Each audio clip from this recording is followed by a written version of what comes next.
हरे कृष्णा। स्वागत है आपका हरि का पंचांग चैनल पर। इस साल बसंत पंचमी 14 फरवरी 2024 को है। यह त्योहार बसंत ऋतु के आगमन और मां सरस्वती के जन्मदिन के रूप में मनाया जाता है।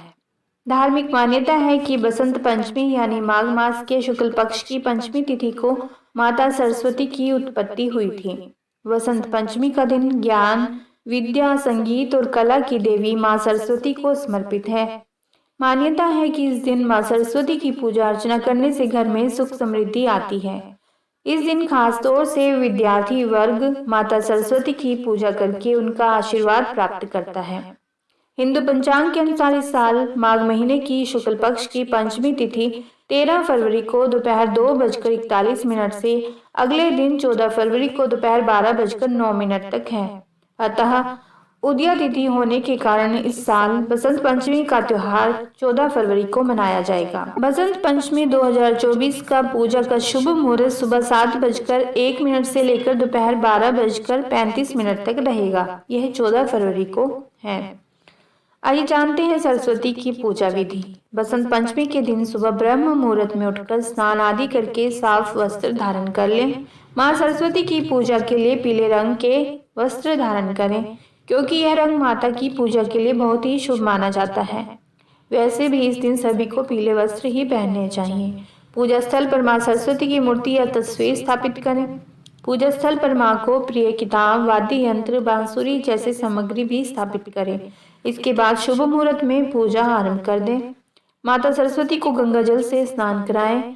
यदि आपके पास कोई तस्वीर है तो उसको गंगा जल का छींटा दें और भाव करें कि उनको स्नान करा दिया, और उन्हें पीले वस्त्र भी पहनाएं। इसके बाद पीले फूल, अक्षत, सफेद चंदन, पीले रंग की रोली और पीला गुलाल, धूप, दीप, गंध आदि अर्पित करें। इस दिन सरस्वती माता को गेंदे के फूलों की माला पहनाएं, साथ ही पीले रंग की मिठाई का भोग लगाएं। इसके बाद सरस्वती वंदना और मंत्र से मां सरस्वती की पूजा करें। आप चाहे तो पूजा के समय सरस्वती कवच का पाठ भी कर सकते हैं। आखिर में हवन कुंड बनाकर हवन सामग्री तैयार कर लें और ओम श्री सरस्वती नमः स्वाहा मंत्र की एक माला का जाप करते हुए हवन करें। अंत में खड़े होकर माता सरस्वती की आरती करें। मंत्र है जो आप इस दिन बोल सकते हैं, उनका जाप कर सकते हैं। पहला मंत्र इस प्रकार से है। या कुंदे तुषारहार ज्वला, या शुभ्र वस्त्र आवृता, या वीणावर दंड मंडित करा, या श्वेत पद्मासना, या ब्रह्माच्युत शंकराः प्रभृतिर्भि देवैः सदा वंदिता, सा मां पातु सरस्वती भगवती निषेजाड्यपहा। दूसरा मंत्र इस प्रकार से है। ये मूल मंत्र है माता सरस्वती का। इसका तो आप 108 बार जाप अवश्य ही करें। ये मंत्र इस प्रकार से है। ओम ऐं सरस्वती ऐं नमः। ये केवल इतना मंत्र है, इसका आप 108 बार जप कर सकते हैं। और सरस्वती गायत्री मंत्र इस प्रकार से है। ओम सरस्वती विद्महे ब्रह्मपुत्रै धीमहि तन्नो देवी प्रचोदयात्। सरस्वती गायत्री मंत्र का भी आप जाप कर सकते हैं। बसंत पंचमी के दिन आप किसी सरस्वती मंदिर में जाकर पूजा पाठ कर सकते हैं। अपनी संतान को वहां ले जाकर माता सरस्वती का आशीर्वाद भी दिला सकते हैं। ओम नमो भगवते वासुदेवाय। बसंत ऋतु आते ही प्रकृति का कण कण खिल उठता है। पेड़ पौधों और प्राणियों में नवजीवन का संचार होता है। प्रकृति नख से शिख तक सजी धजी नजर आती है। शरद ऋतु की विदाई के साथ माघ शुक्ल पंचमी, जहाँ एक और ऋतुराज बसंत के आगमन का सूचक है, वहीं दूसरी ओर संगीत और विद्या की देवी वीणावादिनी मां सरस्वती के अवतरण का दिन भी है। बसंत पंचमी को सभी शुभ कार्यों के लिए अत्यंत शुभ मुहूर्त माना गया है। मुख्यतः विद्या आरंभ करना, नवीन विद्या प्राप्ति और गृह प्रवेश के लिए बसंत पंचमी को पुराणों में भी अत्यंत श्रेष्ठकर माना गया है। यह प्रकृति का उत्सव है। बसंत पंचमी के दिन ही कामदेव और रति ने पहली बार मानव हृदय में प्रेम और आकर्षण का संचार किया था। इस दिन कामदेव और रति के पूजन का उद्देश्य दाम्पत्य जीवन को सुखमय बनाना है, जबकि सरस्वती पूजन का उद्देश्य जीवन में अज्ञान रूपी अंधकार को दूर करके ज्ञान का प्रकाश उत्पन्न करना है। आइए सुनते हैं देवी सरस्वती के अवतरण की कथा। सृष्टि के प्रारंभिक काल में भगवान विष्णु की आज्ञा से ब्रह्मा जी ने जीवों, खास तौर पर मनुष्य योनि की रचना की। अपनी सर्जना से वे संतुष्ट नहीं थे। उन्हें लगा कि कुछ कमी रह गई है, जिसके कारण चारों ओर मौन छाया हुआ है। भगवान विष्णु से अनुमति लेकर ब्रह्मा जी ने अपने कमंडल से जल छिड़का। पृथ्वी पर जलकण बिखरते ही उसमें कंपन होने लगा। इसके बाद एक चतुर्भुजी स्त्री के रूप में अद्भुत शक्ति का प्रकाट्य हुआ, जिसके एक हाथ में वीणा तथा दूसरा हाथ वर मुद्रा में था। अन्य दोनों हाथों में पुस्तक और माला थी।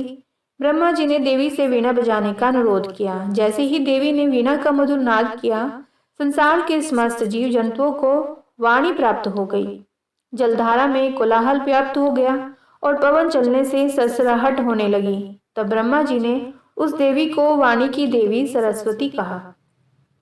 सरस्वती को बागेश्वरी, भगवती, शारदा, वीणावादिनी और वाग देवी सहित अनेक नामों से पूजा जाता है। ये विद्या और बुद्धि की प्रदाता है। संगीत की उत्पत्ति करने के कारण ये संगीत की देवी भी कहलाती हैं। ब्रह्म वैवर्त पुराण के अनुसार बसंत पंचमी के दिन श्री कृष्ण ने मां सरस्वती को वरदान दिया। सुंदरी, प्रत्येक ब्रह्मांड में माघ शुक्ल पंचमी के दिन विद्या आरंभ के शुभ अवसर पर बड़े गौरव के साथ तुम्हारी विशाल पूजा होगी। मेरे वर के प्रभाव से आज से लेकर प्रलय पर्यंत प्रत्येक कल्प में मनुष्य, मनुगण, देवता, मोक्षकामी, वसु, योगी, सिद्ध, नाग, गंधर्व और राक्षस सभी बड़ी भक्ति के साथ तुम्हारी पूजा करेंगे। पूजा के पवित्र अवसर पर विद्वान पुरुषों के द्वारा तुम्हारा सम्यक प्रकार से स्तुति पाठ होगा। वे कलश अथवा पुस्तक में तुम्हें आवाहित करेंगे। इस प्रकार कहकर सर्वपूजित भगवान श्री कृष्ण ने सबसे पहले देवी सरस्वती की पूजा की। इसके बाद ब्रह्मा, विष्णु, शिव और इंद्र आदि देवताओं ने भी भगवती सरस्वती की आराधना की। तब से मां सरस्वती संपूर्ण प्राणियों द्वारा सदा पूजित होने लगी। आइए जानते हैं छात्रों के लिए बसंत पंचमी का दिन खास होता है। जिन छात्रों का मन पढ़ाई में नहीं लगता या वो ध्यान केंद्रित नहीं कर पाते, उन्हें बसंत पंचमी के दिन कुछ विशेष उपाय करने चाहिए। इस साल 14 फरवरी को बसंत पंचमी है। इस दिन माँ सरस्वती की पूजा की जाती है। माँ सरस्वती विद्या, ज्ञान, संगीत और कला की देवी है। इनकी कृपा जिस व्यक्ति पर होती है उसे संगीत और शिक्षा के क्षेत्र में खूब सफलता मिलती है। माँ सरस्वती की पूजा करने से अज्ञानी में भी ज्ञान का दीप जल उठता है। बसंत पंचमी के दिन से छोटे बच्चों को शिक्षा देने की शुरुआत भी की जाती है। इसे अक्षर अभ्यासम या विद्या आरंभम भी कहा जाता है। छात्रों के लिए यह दिन खास होता है। जिन छात्रों का मन पढ़ाई में नहीं लगता या वो ध्यान केंद्रित नहीं कर पाते, उन्हें बसंत पंचमी के दिन ये उपाय करने चाहिए। यदि आपका बच्चा छोटा है तो माता पिता बच्चे से उपाय करवा सकते हैं। सबसे पहला उपाय यह है, बसंत पंचमी के दिन माँ सरस्वती को बच्चे के हाथ से पीले रंग के फल अर्पित करवाएं। साथ ही माता सरस्वती का एक चित्र बच्चे के स्टडी टेबल के पास लगाएं। इससे पढ़ाई में उसका मन लगने लगेगा। अगर विद्यार्थी का मन पढ़ाई में नहीं लगता है तो उन्हें बसंत पंचमी के दिन माँ सरस्वती के मूल मंत्र का जाप कराना चाहिए। मंत्र इस प्रकार से है, ओम ऐं सरस्वती ऐं नमः। इससे उसे बहुत लाभ होगा। यदि बच्चे को बोलने में समस्या है तो उनके लिए यह उपाय करें। यदि आपके बच्चे की वाणी स्पष्ट नहीं है, थोड़ा रुक कर बोलता है, तो बसंत पंचमी के दिन उसकी जिह्वा पर चांदी की सलाई या पेन की नोक से केसर द्वारा ओम ह्रीं श्रीं सरस्वती नमः इस मंत्र को लिख दें। इस उपाय को करने से बच्चा वाणी दोष से मुक्त हो जाएगा और उसकी भाषा भी स्पष्ट हो जाएगी। वहीं जिन नवजात शिशुओं की पहली बसंत पंचमी है, उनकी जीभ पर चांदी की सलाई को शहद में डुबोकर ओम ऐं मंत्र लिखें। मान्यता है कि ऐसा करने से बच्चा बुद्धिमान और मधुर वाणी वाला होगा। इस दिन कुछ कार्य ऐसे भी है जो आपको नहीं करने चाहिए। आइए जानते हैं वे कार्य कौन से हैं। बसंत पंचमी के दिन पीले रंग का बहुत महत्व है। यह रंग माँ सरस्वती को प्रिय है, इसीलिए इस दिन विद्या की देवी को पीले रंग के वस्त्र अर्पित करें। खुद भी पीले रंग के वस्त्र पहने, परंतु इस दिन काले रंग के वस्त्र पहनने से बचना चाहिए। बसंत पंचमी से वसंत ऋतु की शुरुआत होती है। ऐसे में इस दिन पौधे लगाने चाहिए।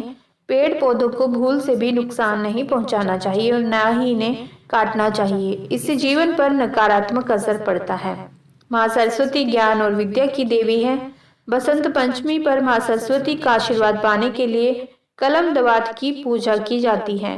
ऐसे में इस दिन पुस्तकों को भूलकर भी नुकसान न पहुंचाएं, ना ही किसी भी पुस्तक या कॉपी को फाड़े। इससे करियर पर भी बुरा असर पड़ता है। माँ सरस्वती ज्ञान और वाणी की देवी है। कहते हैं प्रतिदिन एक समय ऐसा होता है जब देवी सरस्वती मनुष्य की जीभ पर आसीन होती है और इस वक्त कहे गए शब्द सच हो जाते हैं।